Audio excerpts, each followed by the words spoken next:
আজকে আমাদের বাড়িতে ছাদ ঢালাই হবে।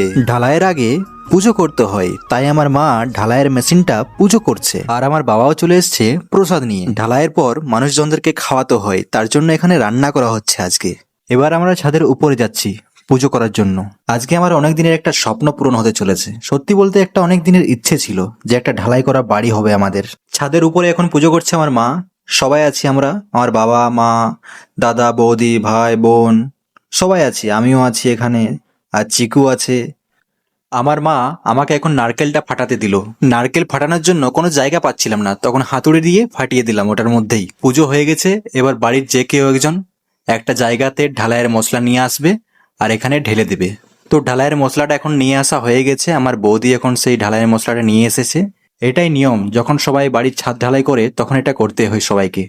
ঢালাইয়ের কাজ এখন শুরু হয়ে গেছে, কিন্তু ঢালাইয়ের পর খুব বৃষ্টি হয়েছিল, তার জন্য ছাদটাকে ঢাকা হয়েছিল তিরপাল দিয়ে।